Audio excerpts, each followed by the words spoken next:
Chapter 7.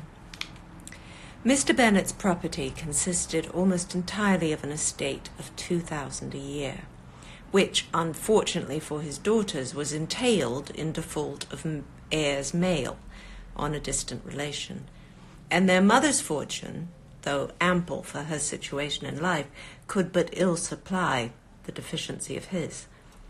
Her father had been an attorney in Meryton and had left her £4,000. She had a sister married to a Mr. Phillips, who had been a clerk to their father and succeeded him in the business, and a brother settled in London in a respectable line of trade. The village of Longbourn was only 1 mile from Meryton, a most convenient distance for the young ladies, who were usually tempted thither 3 or 4 times a week to pay their duty to their aunt and to the milliner's shop just over the way. The 2 youngest of the family, Catherine and Lydia, were particularly frequent in these attentions. Their minds were more vacant than their sisters', and when nothing better offered, a walk to Meryton was necessary to amuse their morning hours and furnish conversation for the evening. And however bare of news the country in general might be, they always contrived to learn something from their aunt.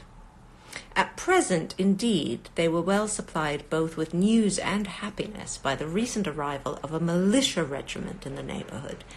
It was to remain the whole winter, and Meryton was the headquarters. Their visits to Mrs. Phillips were now productive of the most interesting intelligence. Every day added something to their knowledge of the officers' names and connections. Their lodgings were not long a secret, and at length they began to know the officers themselves. Mr. Phillips visited them all, and this opened to his nieces a store of felicity unknown before. They could talk of nothing but officers, and Mr. Bingley's large fortune, the mention of which gave animation to their mother, was worthless in their eyes when opposed to the regimentals of an ensign.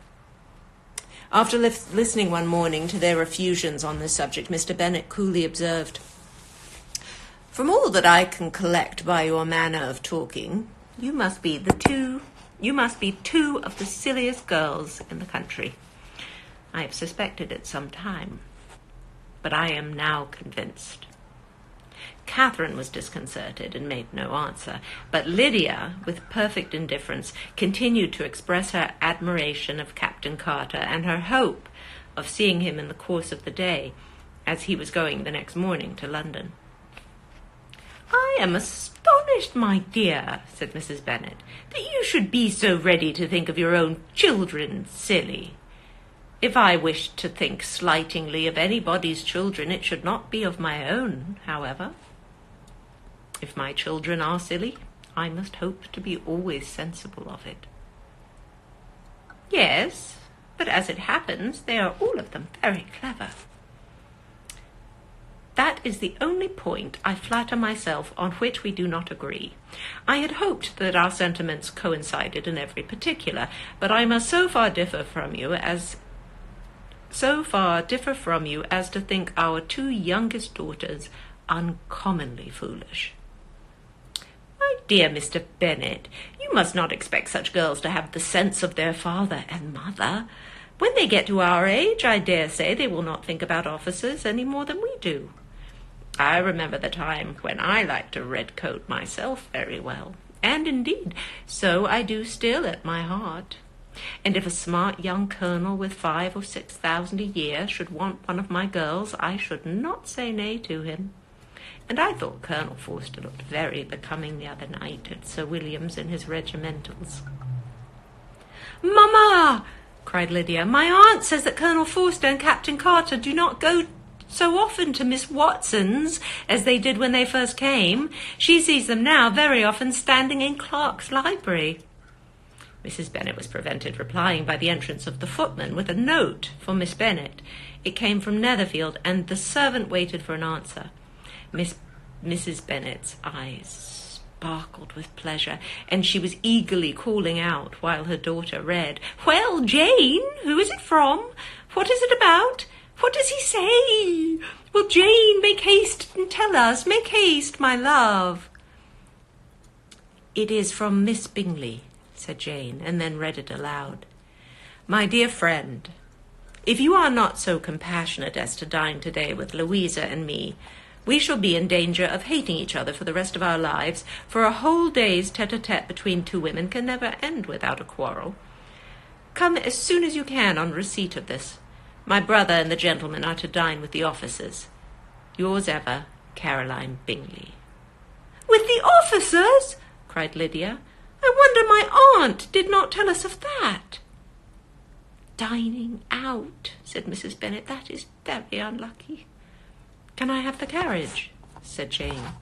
No, my dear, you had better go on horseback, because it seems likely to rain, and then you must stay there all night. That would be a good scheme, said Elizabeth, if you were sure that they would not offer to send her home. Oh, but the gentlemen will have Mr. Bingley's chaise to go to Meryton, and the Hursts have no horses to theirs.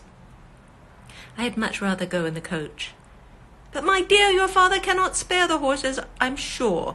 They are wanted in the farm, Mr. Bennet, are they not? They are wanted in the farm much oftener than I can get them.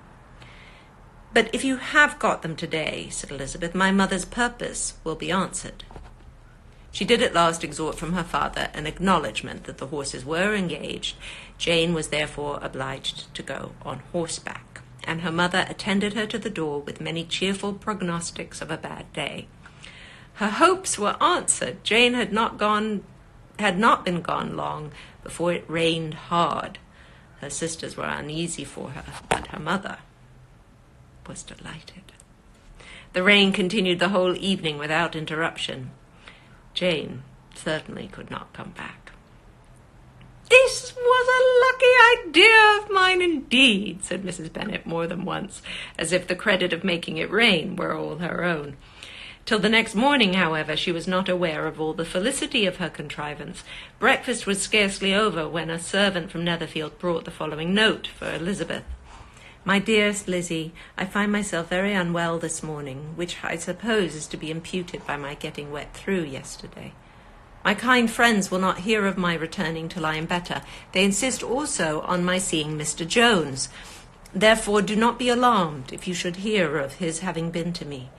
And excepting a sore throat and a headache, there is not much the matter with me. Yours, etc.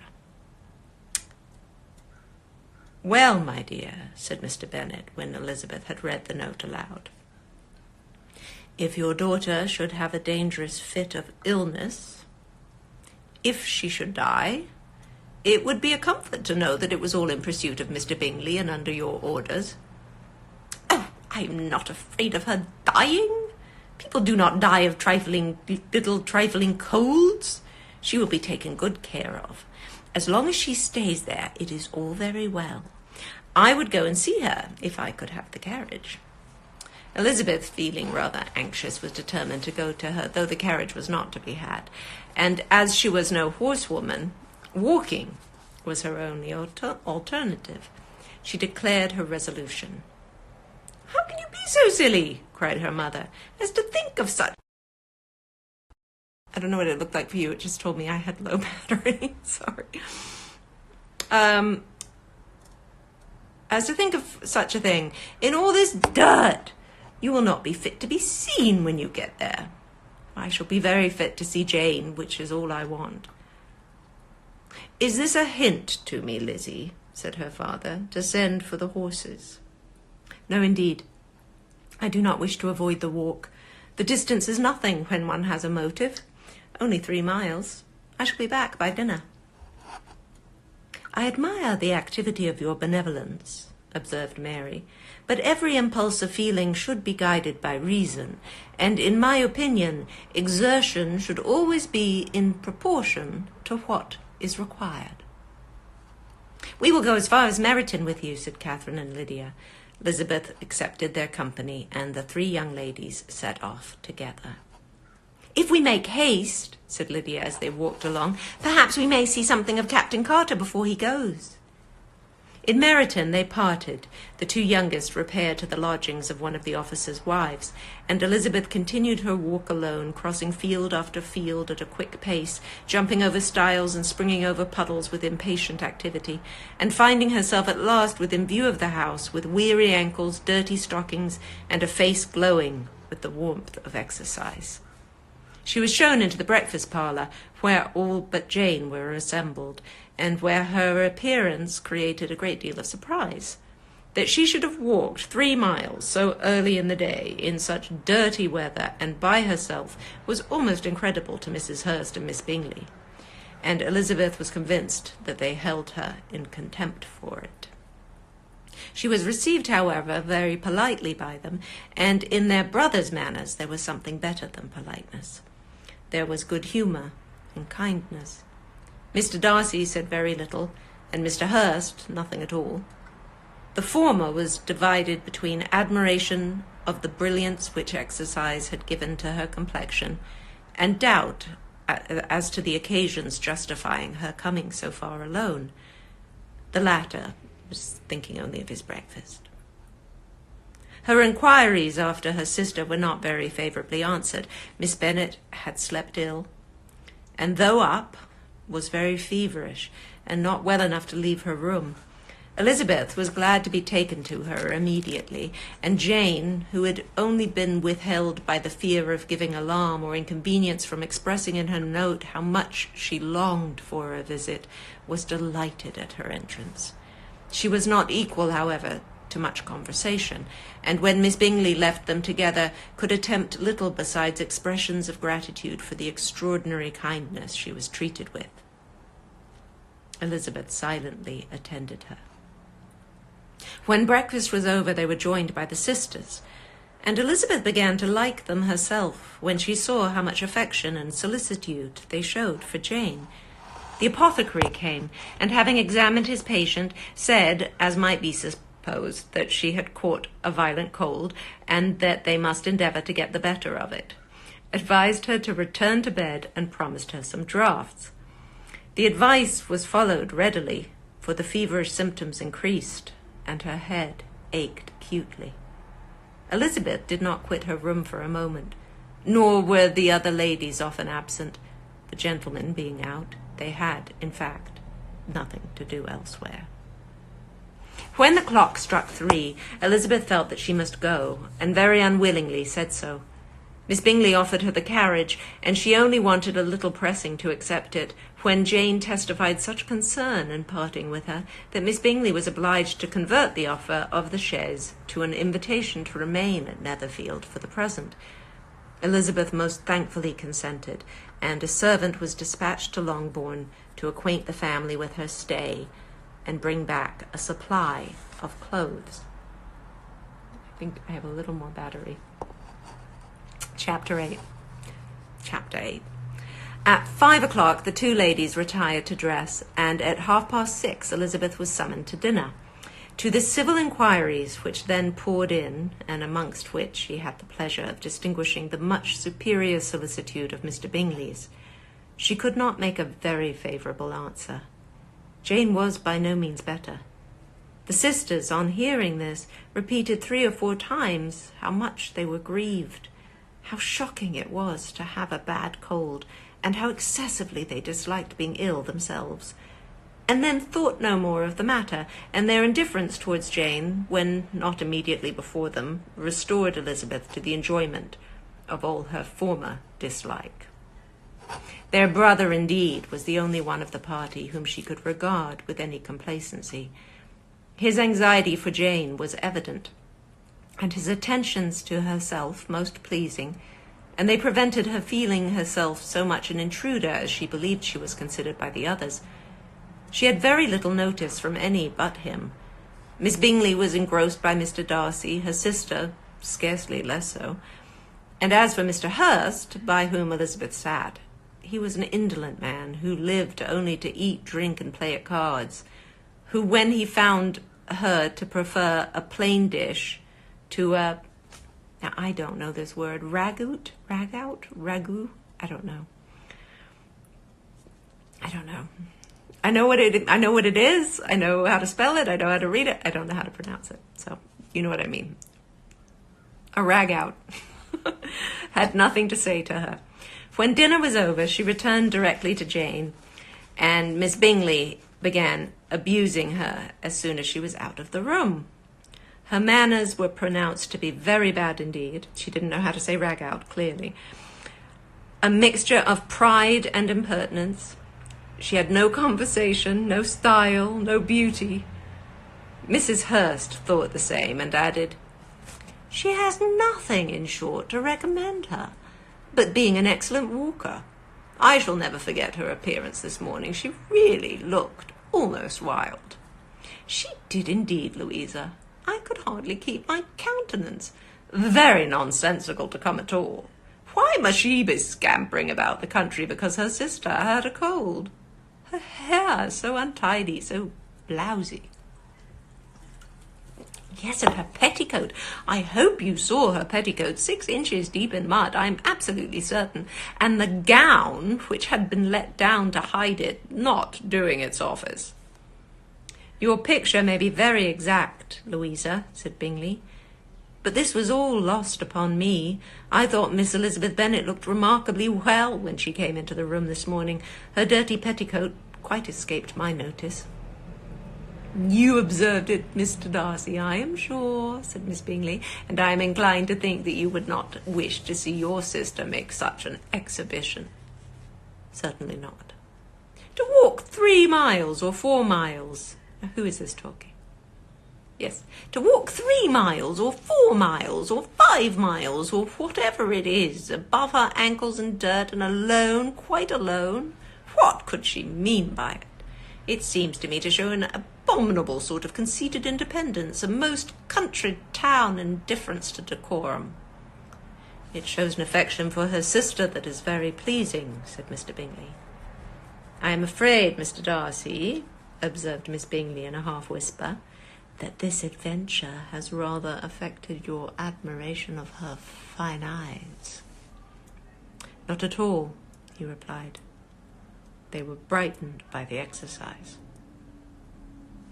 A short pause followed this speech, and Mrs. Hurst began again. "I have an excessive regard for Miss Jane Bennet. She is really a very sweet girl, and I wish with all my heart she were well settled. But with such a father and mother and such low connections, I'm afraid there's no chance of it." "I think I have heard you say that their uncle is an attorney in Meryton?" "Yes, and they have another who lives somewhere near Cheapside." "That is capital," added her sister, and they both laughed heartily. "If they had uncles enough to fill all Cheapside," cried Bingley, "it would not make them one jot less agreeable." "But it must very materially lessen their chance of marrying men of any consideration in the world," replied Darcy. To this speech Bingley made no answer, but his sisters gave it their hearty assent, and indulged their mirth for some time at the expense of their dear friend's vulgar relations. With a renewal of tenderness, however, they returned... They're so awful, the sisters. With a renewal of tenderness, however, they returned to her room on leaving the dining parlour, and sat with her till summoned to coffee. She was still very poorly, and Elizabeth would not quit her at all till late in the evening, when she had the comfort of seeing her sleep, and when it seemed to her rather right than pleasant that she should go downstairs herself. On entering the drawing-room, she found the whole party at loo, and was immediately invited to join them. But suspecting them to be playing high, she declined it, and making her sister the excuse, said she would amuse herself for the short time she could stay below with a book. Mr. Hurst looked at her with astonishment. "Do you prefer reading to cards?" said he. "That is rather singular." "Miss Eliza Bennet," said Miss Bingley, "despises cards. She is a great reader, and has no pleasure in anything else." "I deserve neither such praise nor such censure," cried Elizabeth. I am not a great reader, and I have pleasure in many things."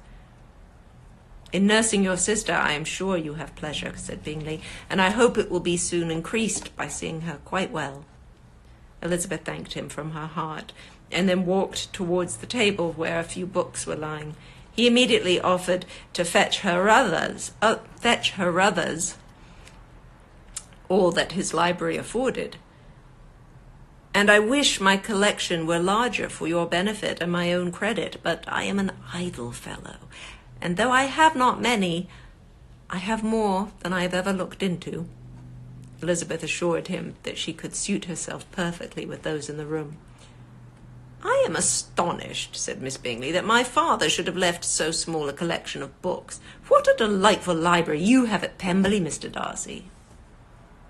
"It ought to be good," he replied. "It has been the work of many generations." "And then you have added so much to it yourself. You're always buying books."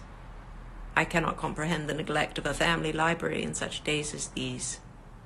"Neglect! I'm sure you neglect nothing that can add to the beauties of that noble place.